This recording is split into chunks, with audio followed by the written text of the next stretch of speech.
Hello, the topic we are discussing today is theoretical perspectives in social psychology. The objectives of this module are: after reading this chapter, you will be able to answer the following questions. What is the cognitive perspective of social psychology? What is symbolic interaction theory? What is evolutionary theory? And finally, we will compare the theoretical perspectives that have been discussed so far. Another theoretical perspective in social psychology is cognitive theory. The basic premise of cognitive theory is that the mental activities of the individual are important determinants in social behavior. These mental activities, called cognitive processes, include perception, memory, judgment, problem solving, and decision making. Cognitive theory does not deny the importance of external stimuli, but it maintains that the link between the stimulus and response is not mechanical or automatic. Rather, the individual's cognitive processes intervene between external stimuli and behavioral responses. Individuals not only actively interpret the meaning of stimuli, but also select the actions to be made in response. Historically, the cognitive approach to social psychology has been influenced by the ideas of Kafka, Kohler, and other theorists in the Gestalt movement of psychology. Central to the Gestalt psychology is the principle that people respond to configurations of stimuli rather than to a single discrete stimulus. In other words, people understand the meaning of a stimulus only by viewing it in the context of an entire system of elements, that is the Gestalt, in which it is embedded. For example, a chess master would not assess the importance of a chess piece on the board without considering its location and strategic capabilities in relation to all the other pieces currently on the board. To comprehend the meaning of any element, we must look at the whole of which it is a part of. Modern cognitive theorists depict humans as active in selecting and interpreting stimuli. According to this view, people do more than to react to their environment, they actively structure their world cognitively. First, because they cannot possibly attend to all the complex stimuli that surround them. They select only those stimulus that are important and are useful to them and ignore all the others. Second, they actively control which categories or concepts they use to interpret the stimuli in the environment. One implication, of course, is that several individuals can form different impressions of the same complex stimulus in the environment. Consider, for example, what happens when several people view a vacant house displaying a bright "for rent" sign. When a building contractor passes the house, he pays primary attention to the quality of the house's construction. He sees the bricks, windows, glass, and some repairs that need to be made. Another person, for example, a potential renter, sees the house very differently. He notes that it is located close to his work and wonders whether the surroundings are safe. The real estate person trying to rent out the house understands it in still different terms, in terms of cash flow and occupancy rate. One of the preschool kids living in the same area has yet another different view. Observing that no person had lived in the house for several months, he is convinced that the house is haunted. Therefore, several individuals can form different impressions of the same complex stimulus in the environment.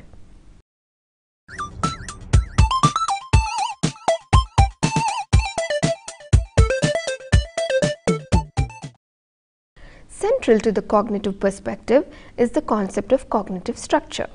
So, what is this cognitive structure? It refers broadly to any form of organization among cognitions or thoughts, like concepts and beliefs. Because a person's cognitions are interrelated, cognitive theory gives emphasis to exactly how thoughts are structured and organized in memory and how they affect a person's judgments. Social psychologists have proposed that individuals use specific cognitive structures called schemas. Schemas are cognitive structures or frameworks that are used to make sense of complex information about other persons, groups, and situations. The term schema is derived from the Greek word for form, and it refers to the form or basic sketch of what we know about people and things. For example, our schema for engineering student might be a set of traits thought to characterize that person, such as intelligent, analytic, logical, creative, who has an eye for details, strategically skillful in interpersonal relations, and imaginative. This schema no doubt reflects our own experience with engineers as well as our conception of traits that are necessary for success in that profession. Just because we have this sketch or schema of an engineering student does not mean that we believe that everyone with this set of characteristics is an engineering student, or that every engineering student will have all of these characteristics.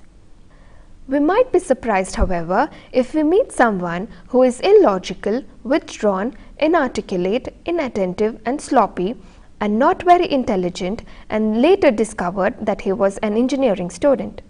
Therefore, schemas are important in social relations because they help us in interpreting the environment efficiently. Whenever we encounter a person for the first time, we usually form an impression of what he or she is like. In doing this, we not only observe the person's behavior but also rely on our knowledge of similar persons that we have met in the past. That is, we use our schema or sketch regarding this type of a person. Schemas help us process information by enabling us to recognize which personal characteristics are important in the interaction and which are not. Schemas structure and organize information about the person, and they help us remember information better and process it more quickly. Sometimes they fill gaps in knowledge and help us to make inferences and judgments about others.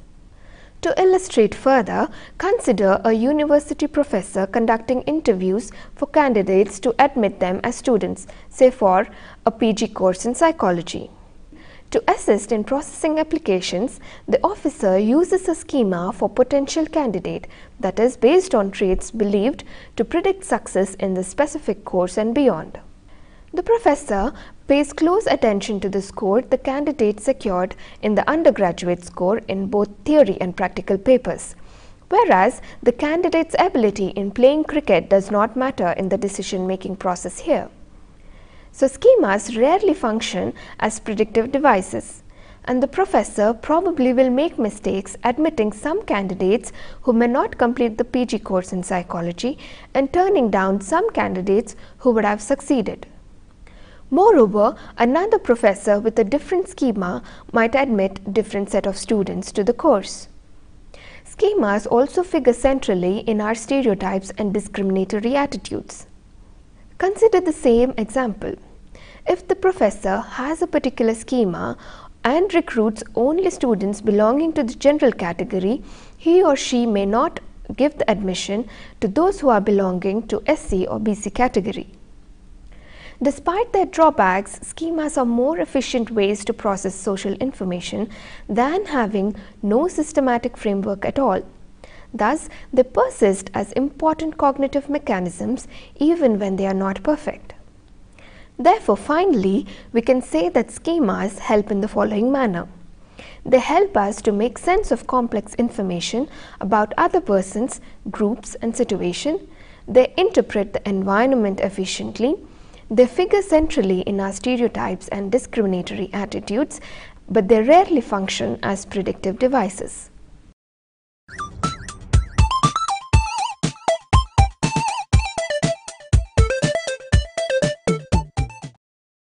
One way to study cognitive structure is to observe changes that occur in a person's cognitions when they are under challenge or attack. The changes that occur in a person's cognitions when they are under challenge or attack will reveal facts about the underlying structure or organization in his or her cognitions. An important idea emerging from this approach is the principle of cognitive consistency. The principle of cognitive consistency maintains that individuals strive to hold ideas that are consistent or congruent with one another rather than ideas that are inconsistent or incongruent. If a person holds several ideas that are incongruent, then he or she will experience internal conflict. In reaction, he or she will likely to change one or more ideas, thereby making them consistent and resolving the conflict. For example, suppose you hold the following cognitions about your friend Vikram. Vikram has been a good friend for 6 years, and you dislike alcohol and the people who use them. Thirdly, Vikram has recently started using alcohol. These cognitions are obviously interrelated, but they are not congruent with one another. The principle of cognitive consistency predicts that a change will occur in cognition. That is, you will change either your negative attitude towards alcohol or your positive attitude towards Vikram, or possibly you will intervene and try to change Vikram's behavior. Based on this principle of cognitive consistency, the balance theory and the theory of cognitive dissonance were developed. Cognitive theory has made many important contributions to social psychology.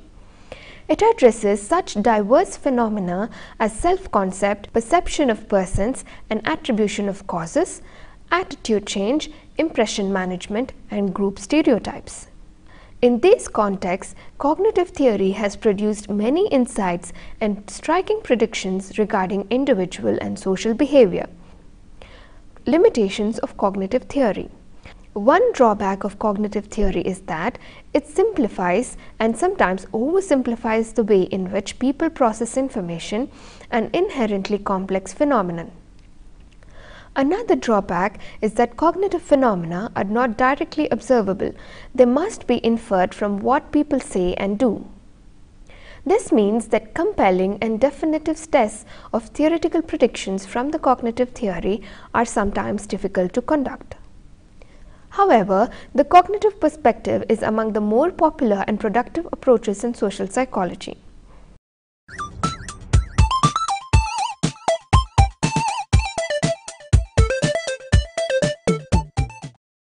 A fourth perspective in social psychology is symbolic interaction theory. Like the cognitive perspective, symbolic interactionism stresses cognitive processes such as thinking and reasoning, but it places much more emphasis on the interaction between the individual and the society. The basic premise of symbolic interactionism is that human nature and social order are products of symbolic communication among people. According to this perspective, a person's behavior is constructed through give and take during his or her interaction with others. Behavior is not merely a response to stimuli, nor is it merely an expression of inner biological drives, profit maximization, or conformity to roles and norms. Rather, a person's behavior emerges continually through communication and interaction with others. How do people negotiate meanings? People can communicate successfully with one another only to the extent that they attribute similar meanings to objects. An object's meaning for a person depends not so much on the properties of the objects itself, but on what the person might do with the object. In other words, an object takes on meaning only in relation to person's plans. For example, a wine merchant might see a glass bottle as a container for his product. An interior designer might see it as an attractive vase for some flowers.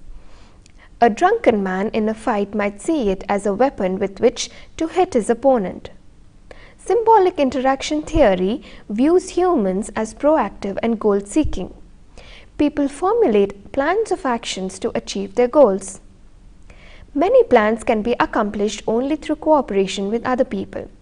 To establish cooperation with others, the meaning of things must be shared and consensual. If the meaning of something is unclear, an agreement must be developed through give and take before cooperative action is possible. For example, for a company to make progress, the goal must be clear and mutual between the management and the employees. and also there should be cooperation among employees. Symbolic interactionism portrays social interaction as having a tentative developing quality. To fit their actions together and achieve consensus, people interacting with one another must continually negotiate new meanings or reaffirm old meanings. Each person formulates plans for actions, tries them out and then adjusts them in the light of others' responses. Thus, social interaction always has some degree of unpredictability.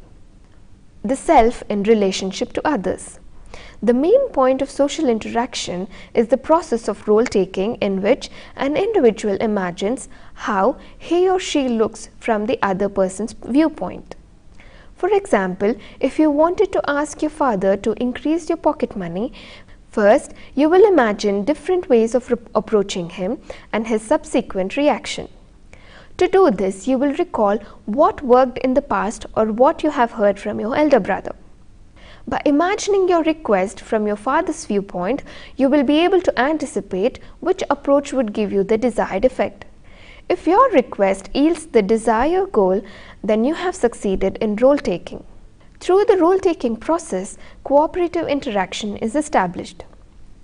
Symbolic interaction theory emphasizes that a person can act not only towards others but also towards his or herself. That is, an individual can engage in self-perception, self-evaluation and self-control, just as he or she might perceive, evaluate and control others.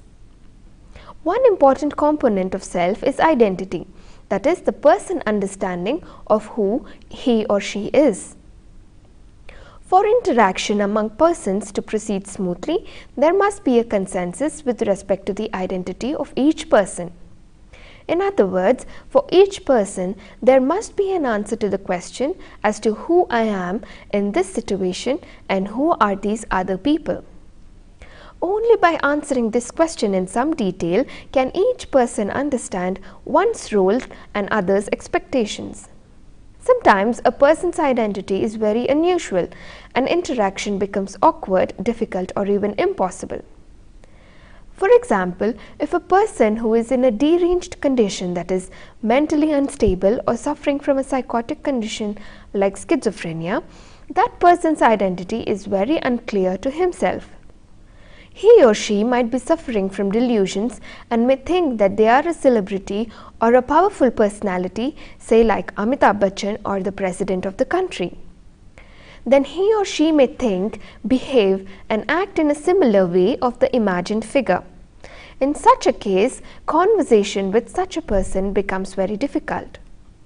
In daily life, we may not meet such persons who are suffering from a condition or who are deranged. However, persons with unusual identities can create problems in social interaction, and they make it difficult to achieve consensus. Cooperative action is difficult without such consensus, for people simply do not know how to relate to those individuals. The self occupies a central place in symbolic interaction theory because social order is hypothesized to rest in part on self-control. Individuals strive to maintain self-respect in their own eyes, but because they are continually engaged in role-taking, they see themselves from the viewpoint of others with whom they interact. The persons whose opinions he or she cares most about are called significant others. Typically, significant others are the people who control important rewards or who occupy central positions in groups to which the individual belongs. Because their positive opinions are highly valued, significant others have relatively more influence over the individual's behavior. In conclusion, the symbolic interactionist perspective has several strong points. A person's behavior is constructed through give and take during his or her interaction with others. The perspective views humans as proactive and goal-seeking. It recognizes the importance of the self in social interaction. It also stresses the central role of symbolic communication and language in personality and society. It addresses the process involved in achieving consensus and cooperation. So what are few limitations of symbolic interaction theory? Critiques of symbolic interactionism have pointed out to various shortcomings. One criticism concerns the balance between rationality and emotion. Some critics argue that this perspective overemphasizes rational self-conscious thought and de-emphasizes unconscious or emotional states. A second criticism concerns the model of the individual implicit in symbolic interaction theory. The individual is depicted as a specific personality type or other directed person who is concerned primarily with maintaining self-respect by meeting others' standards. A third criticism of symbolic interactionism is that it places too much emphasis on consensus and cooperation and therefore neglects or downplays the importance of conflict. The perspective does not recognize, however, that interacting people may fail to reach consensus despite their efforts to achieve it. The symbolic interactionist perspective is at its best when analyzing fluid, developing encounters with significant others. It is less useful when analyzing self-interested behavior or principled action.